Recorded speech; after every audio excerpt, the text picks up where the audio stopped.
Traditionnellement connu comme un moyen efficace permettant de relier les gens du monde entier en fournissant des plateformes d'échange d'informations et d'idées, l'Internet s'est de plus en plus imposé comme un formidable outil de communication pour des entreprises. Cependant, depuis quelques semaines, les internautes sont confrontés à de sévères restrictions d'accès au web en Guinée. Une perturbation qui, selon Bakaramo Kokaba, pénalise principalement les entreprises évoluant dans le domaine du numérique, notamment le commerce électronique, la création de contenu et les services de marketing digitaux. Cette restriction a beaucoup d'impact sur les PME, principalement nous, et c'est principalement les entreprises qui évoluent dans le domaine du numérique.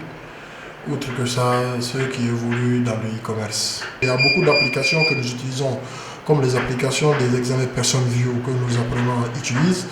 Ils sont impossibles de démarrer parce qu'ils utilisent les mêmes ports que les réseaux sociaux qui sont bloqués. Voilà, c'est un grand problème que nous avons et que depuis cette restriction, aucun de nos apprenants arrive à passer ces certifications internationales.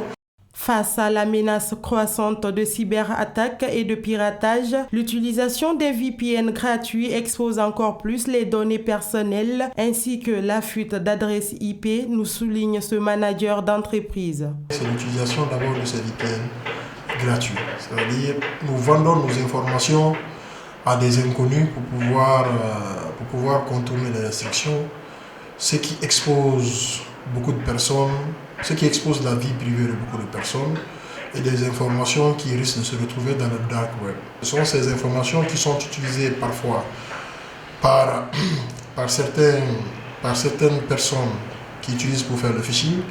En envoyant des mails et on se demande d'où la personne a eu à récupérer nos mails.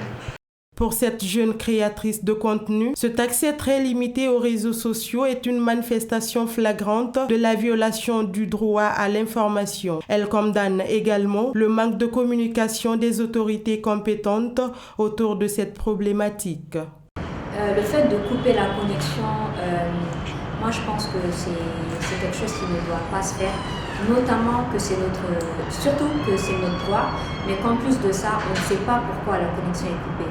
Donc ils doivent nous dire ce qui se passe, on doit être informé de l'actualité, pourquoi la connexion est coupée. Et si c'est pour une raison quelconque, qu'ils la réactivent, parce que c'est le business de beaucoup de personnes qui est en jeu.